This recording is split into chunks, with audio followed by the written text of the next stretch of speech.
Thank you, Mary Beth. Very well done. And Mary Beth, let me take this opportunity to welcome you as a brand new worship weaver. Yes.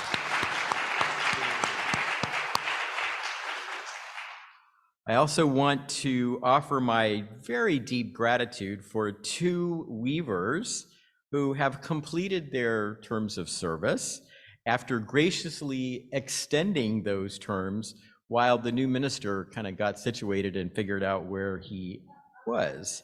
Those two weavers are Greg Townsend and Debbie Norton. I don't think Greg or Debbie are here today, but they have both done an exemplary job and have brought wonderful presence to our services. So I'm just so very grateful to them. I also wanted to mention what a wonderful time that we had yesterday at the Members and Friends class gathering. It was a wonderful time for new people to come together, and I'm so joyful that that we welcomed 8 new members yesterday. And it's just one of my favorite parts of Unitarian Universalism is welcoming new people and just seeing them find a spiritual home and to feel welcome and accepted for who they are. So it was a wonderful experience, and I want to thank all of my teammates on the membership team, and we had a great time yesterday. So, and a number of those new members are here today. I don't know. Well, I hope I won't embarrass you. Would you all raise your hands if you joined the church yesterday? Yeah. Great. So, the Liberal Barbershop. Oh my gosh, Robbie Walsh, I love that man so much. He passed away a few years ago. I think I've told you about Robbie before. He was my very first Unitarian Universalist minister, and the minister who just helped me to reimagine and to see what religion could be like in a way that I had never imagined or dreamed of before. And I have to say that walking into one of his Sunday morning services was very much like sitting in the Liberal barbershop, and I never once felt the straight razor going against my throat. So thank you so much for being here today, and I'm excited to share a river or a rock with you today. And so I always like to begin by asking or making a statement that one oftentimes hears in Unitarian Universalism, and this is the statement. In Unitarian Universalism, you can believe whatever you want. Now I'm curious, do a little survey here. How many here have either heard this statement before or perhaps said it themselves in trying to describe or explain Unitarian Universalism? How many of you heard this or said this before? Absolutely. Now, for those who offer this statement as a compliment to Unitarian Universalism, I think it's fair to say that our faith tradition is all about freedom. The freedom to seek, to explore, to question, and to believe what your heart and mind tell you is true.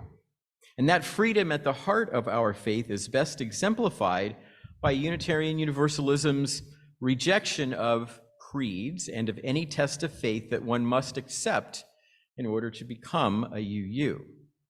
Now, the flip side is for those who make the same statement to criticize Unitarian Universalism, I think it's fair to say that they view religions like ours as being too individualistic, too subjective.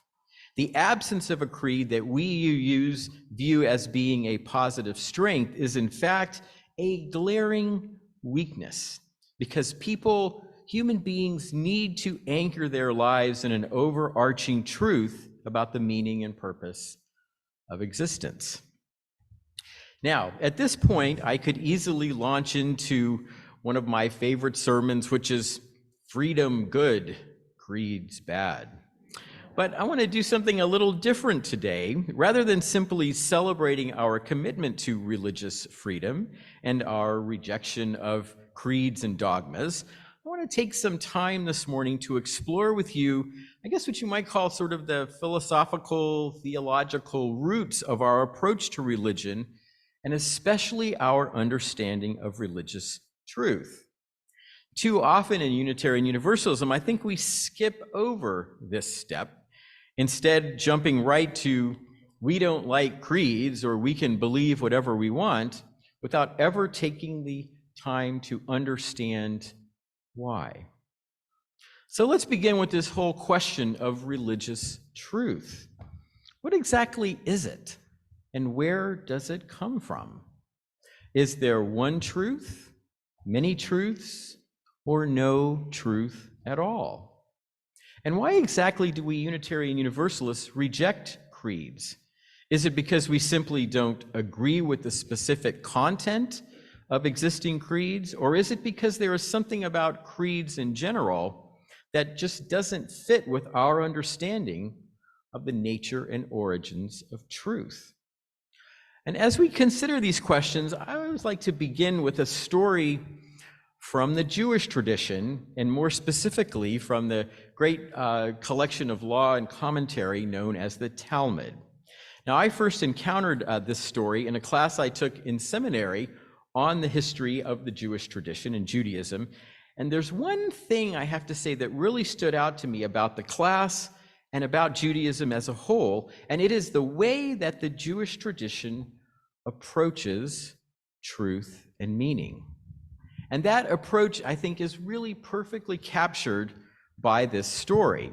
The story is fairly short. Basically, there is a legal dispute between two rival religious schools within Judaism, the house of Hillel and the house of Shammai. And this dispute and argument has been going on for a long time. And after arguing back and forth with no end in sight, finally, the two sides agree that they have to kick the debate upstairs, meaning they just have to ask God to intervene and to decide who is right. God listens to the arguments of both sides and eventually decides that while both make arguments that are true, the house of Hillel prevails because it has made its arguments with humility and openness, and has listened to, learned from, and incorporated the truths contained in the arguments made by the other side. Now think for a minute about what the story is telling us about the nature of truth. Truth is not found in just one argument, or in just one belief, or on just one side. Rather, truth emerges in the interaction of different ideas and diverse perspectives. God rules on behalf of the house of Hillel because while the other side only listened to themselves and to their own ideas, the house of Hillel listened to and learned from the wisdom of the other.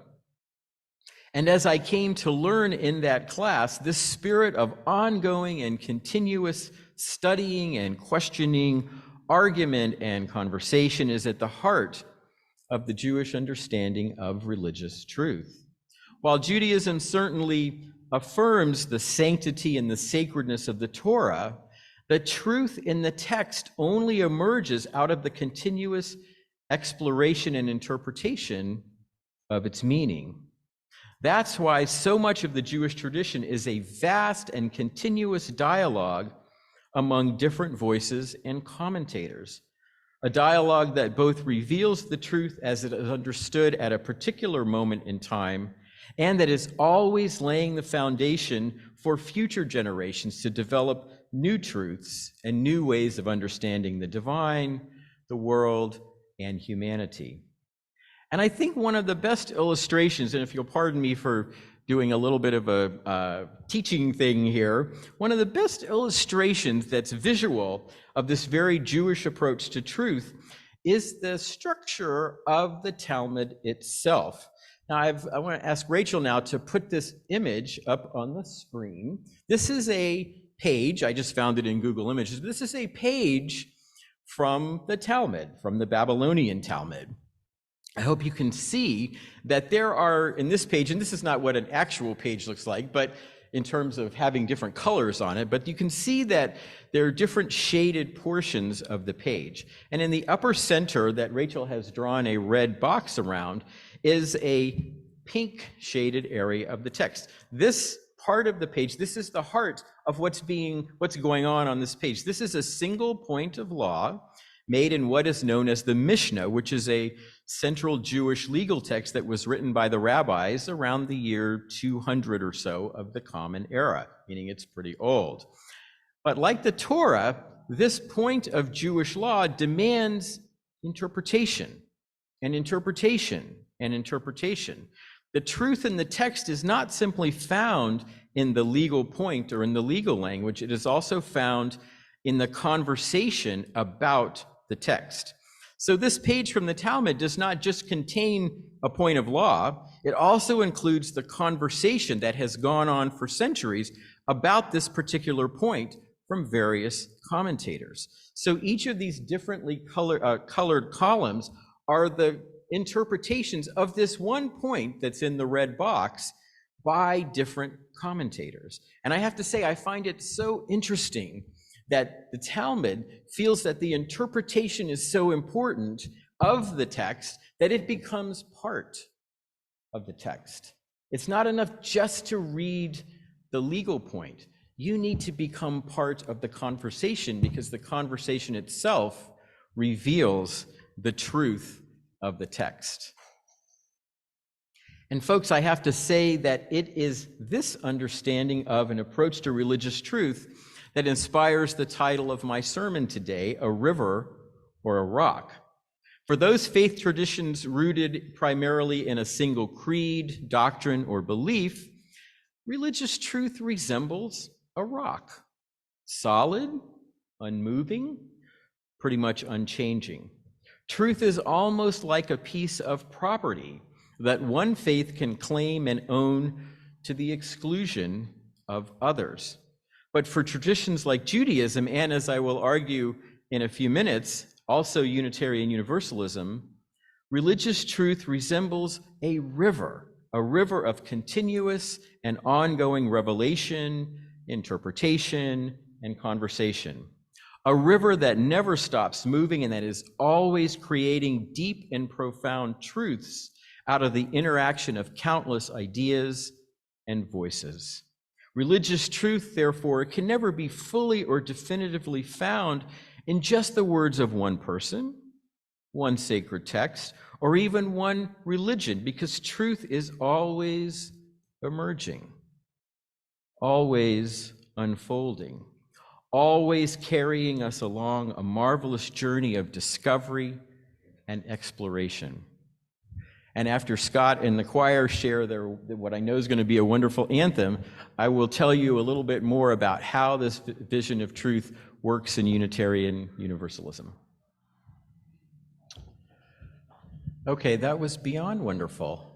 Thank you so much. That was just great. Gosh, I'm so lucky to have such a great choir, musicians, cajon players. Wow, I'm just so gifted. Thank you so much.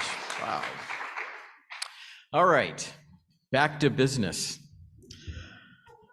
So now, in the first part of my sermon this morning, I talked about these two approaches to religious truth: the rock, or what you might call the rock or the property model, which sees truth as being a single belief or set of beliefs that are eternal and unchanging, and that belong exclusively to only one religion, or this kind of river or pluralistic model that sees religious truth as a moving and evolving reality that emerges out of the interaction among a wide variety of influences and ideas, experiences and stories, conversation and dialogue. And it is this understanding of religious truth that informs Unitarian Universalism. From our beginnings almost 500 years ago during the Protestant Reformation right up to the present day, Unitarian Universalism has been rooted in an understanding of truth that is open, continuous, pluralistic, and diverse. We see truth as living in and emerging out of all things and all people. Religious truth lives in sacred books like the Torah, the Quran, the Bhagavad Gita. Religious truth lives in the rhythms and regularities and processes of nature, in the universe. Religious truth lives in the words and deeds of prophetic and spiritual leaders like Gandhi and Martin Luther King, Mother Teresa. Religious truth lives in the creative imagination, in music, in the visual arts, in works of literature and poetry. And religious truth most certainly lives in all of you, in your experiences, your stories, your joys and your sorrows, your hopes and your dreams. There is no limit, no end, no boundary or barrier privileging one source of truth over another. In Unitarian Universalism, truth lives in and is revealed in everything. I don't know how many of you are familiar with what is sometimes called the living tradition of Unitarian Universalism. The living tradition is a list of 6 sources of religious and spiritual truth that we have lifted up as being especially important for Unitarian Universalism. And here is a verse, or here is that list. Now, of course, by the way, this list is also in your hymnal. Of course, this list of sources is not complete or exhaustive. No perfect or all-inclusive list exists or can ever be fully written in Unitarian Universalism. But what matters most is not how complete or exhaustive our list of sources is or can be. Rather, what matters most is that the river is always flowing, always moving, always revealing new sources, new ideas, and new truths. And it is this reality of truth as evolving and emerging out of the diversity of life itself that explains why we Unitarian Universalists do not have a single creed or dogma. Reality is simply too diverse, too mysterious, too complex, and too dynamic to be captured by one statement, by one belief, by one text, or even by one religion. Our problem with creeds isn't that they are wrong. A creed is, in fact, one more source of spiritual truth and wisdom. Our problem with creeds is that they are absolute and not reflective of the dynamism and diversity of creation. Think about it. With a creed, truth is final, and the conversation, to a great extent, is over. In Unitarian Universalism, truth is never final, and the conversation never ends.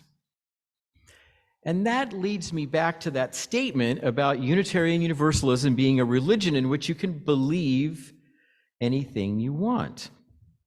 I think our commitment to truth as an always unfolding and ever-flowing river, to truth as the living product of the interaction of an infinite number of sources and an unending conversation, has led some, including quite a few Unitarian Universalists, to conclude that, well, when it comes right down to it, Unitarian Universalism is so wide open, so inclusive, and so free that we really lack anything resembling shared truth. In Unitarian Universalism, when it comes to truth, it is basically every person for themselves. Well, I'm here to tell you that nothing could be further from, the truth. You see, in addition to sharing with the Jewish tradition an unending commitment to the search for truth, we also share with Judaism a belief in the existence and authority of a particular kind of religious truth. Truth that emerges not from a single creed, but rather from the agreements and promises and values that we hold and the promises that we make with one another. You see, in Judaism and in Unitarian Universalism, truth is covenantal rather than creedal.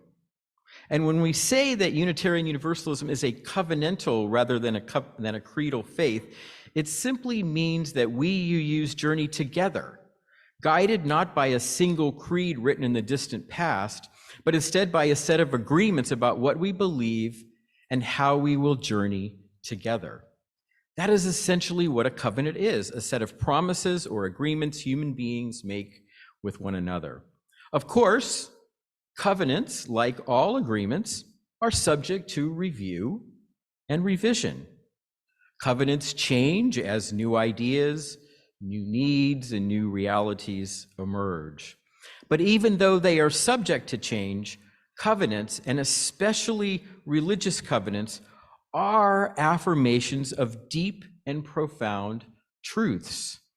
Truths that can be just as meaningful and just as important as any creed. The truth that lives in our covenants defines and shapes who we are and how we live as Unitarian Universalists. Our covenants lift up and affirm beliefs and values that guide us as people of faith. Think for a moment about the most important covenant in Unitarian Universalism, the covenant that affirms our 7 UU principles. Here are those principles, and of course, Reverend Leah talked a good deal about our UU principles last Sunday. These 7 principles are a reflection of who we are as people of faith. They emerged out of a long and continuous dialogue and conversation among Unitarian Universalists about our most deeply held beliefs and convictions. The 7 principles are reviewed from time to time, and they can be changed. And as Reverend Leah discussed last week, there is a proposed 8th principle that is currently being discussed and that has been adopted by over 200 Unitarian Universalist congregations.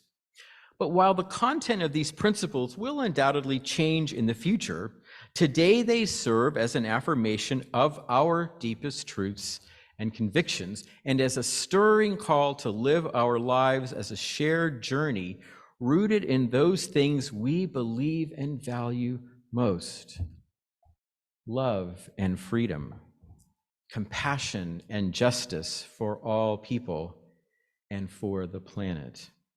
So the next time you find yourself having a conversation about religion or, what church you attend or congregation you belong to, I hope you'll share something of our approach to an understanding of religious truth.